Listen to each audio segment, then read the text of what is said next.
We met in Mexico. It was spring break of 2005. I went with a group of my girlfriends and he went with a group of his guy friends. I remember being in Mexico, and keep in mind I went down to Mexico with like 10 or 11 of our best friends. And we're sitting on the side edge of the pool and Matt Nelson's mom comes up to us and says, "Oh, where are you girls from?" And I remember one girl in particular, this brunette, and my jaw dropped. I absolutely remember it. And then creepily kind of kept tabs on them. 6 or 7 guys that are just at the bar, at the swim up bar, and they're very loud, very obnoxious, just look absolutely crazy. Next guy over to my right or left, whoever, I think Domas was the closest guy. I said, "Domas, we gotta go. We gotta get up. I gotta meet these girls." Wes definitely approached me first. He was very persistent. He seemed to always find a way to be exactly where I was. And I think Alexa actually came over for a quick drink and was completely disinterested. I remember walking down the stairs with Domas going, "Yep, I think that, there it is, got it, there it is, I'm done for." It took until about the 5th or 6th night that I actually said, "Yeah, you know what, I'm gonna go down there." I think I accidentally might have blew him up a couple times and never ended up going to meet up with him. Now keep in mind, we were at an all-inclusive resort. Every single drink that we had was absolutely free. I kind of pulled her aside and I said, "Hey, so do you mind if I can maybe buy you a drink?" And yeah, I think that was probably the first time that I got her to smile and laugh. And he took my phone number and we spent the rest of the night just talking and getting to know each other. And I remember leaving and thinking, gosh, the whole plane ride, I think this guy's, I don't know, he did something to me and I like it and he's cute. I wanted to spend more time with him. I remember sitting on the plane and for whatever reason, every single song that came onto my iPod, every single one, reminded me of her. I actually came back from Mexico. I was sick from school the next day. I didn't go to school. I cannot get her out of my head whatsoever. And I tried for the first probably 2 or 3 days after we got back. And I remember getting a text message from my friend Molly who said that she had actually talked to Domas. And I'm like, "Oh, that's weird. I haven't heard from Wes." And I was totally bummed thinking, "Oh, he doesn't like me. This is never gonna work out." I had in my head that, you know what, I've got no chance. If she's interested, she'll call me, but she'll just laugh at me and look at this doofus that's texting me from Mexico, like he's got a shot. Well, then later that night I got a text message from him. And I remember feeling like, oh my gosh, this is crazy. I'm talking to this guy I met in Mexico.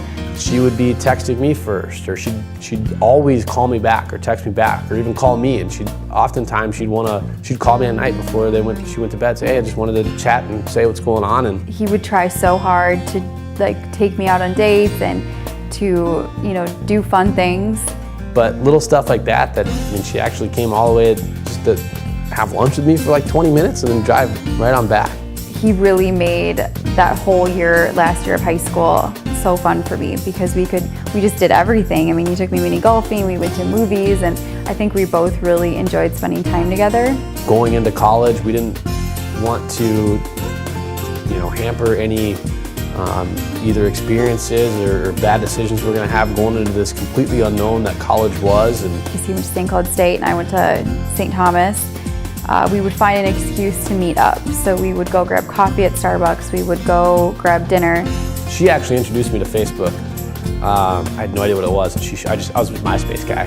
He would go back to St. Cloud and I'd go back to St. Thomas. I would think, I really like you, what am I doing? I definitely remember learning how to Facebook stalk, because I would always is there a guy writing on her wall? And then I'm sure she was doing the same, right? To check on me?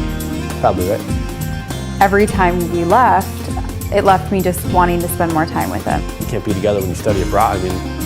That's an experience you don't want to have something slow you down at. So when she came back from that, I remember that's when things really got serious. When I got back, that it was like we were with each other 24/7 afterwards. Not too far out of college that we actually moved in together. It was weird. I've never lived with a boy before, and so I think we just kind of made the decision that, look, if we're serious, which we were, and we actually want to be able to see each other, then we're probably gonna have to move in together. So We first started a conversation about Colorado just randomly one day on a whim. He saw a job application. my job was my everything, and for her to pack up and follow me there, that really does mean a lot. It all happened within 2 weeks, so it was very scary, very exciting, but definitely had mixed feelings. I'm very close with my family, and Because she easily could have said no, I'm not doing it, but she decided to come on the journey with me. my favorite memory in Colorado was definitely getting engaged. One day I just looked in the mirror and went, you know what, Wes?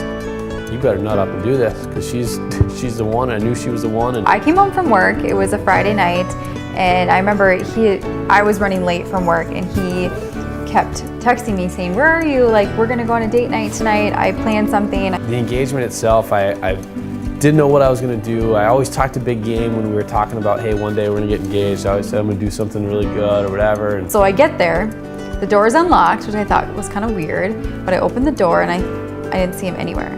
I didn't want her to come open the door and see it right away, so I wanted to kind of hide it. So I went into our bedroom and made like a walkway of candles from the edge of the hallway into the bedroom, and then Well, I didn't find anybody, so I called out for him, and I went into our bedroom that kind of curved, and as I took the curve, I saw a glow coming through on the walls. I thought, what, oh my gosh, what is this? And she came in and it worked pretty good. She came in, she's like, hi honey, I'm home. And I'm like, hey, I'm thinking about this part, shoot. I'm over here. Who hangs out like way in the back of your townhome? Nobody does. I turned the corner and I saw a whole row of candles leading all the way to him, and he was down on his knee with a little black box. But as soon as she turned the corner, she had the exact response that I was looking for, and it was both hands to the face, jaw wide open, and like speechless.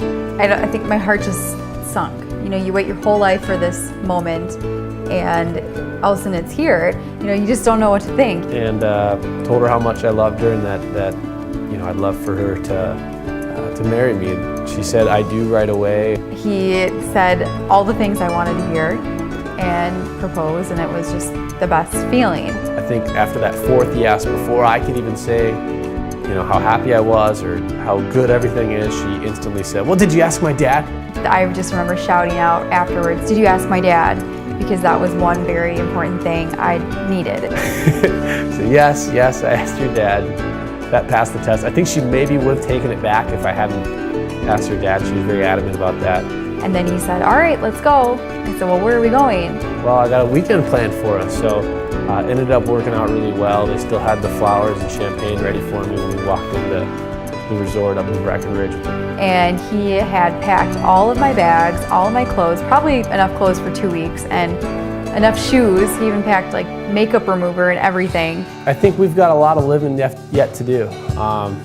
We both have pretty high goals. Alexa's still in school, so one day she'll be done with school and she'll start her career. I'm very excited for babies. Of course, I'd love to someday have some kids, and that's the biggest thing. But that's boring. I want to get a boat someday. I'd like to get a cabin. Got to take Alexa to an Ohio State game. She's never been. I haven't been to one since I was a little youngster with Big Kev. Those are important facts of life. You know, the possibilities for us are endless. I don't know whether they're going to be in St. Cloud or whether they're going to be who knows where, but I know that we'll be together and it's going to be amazing.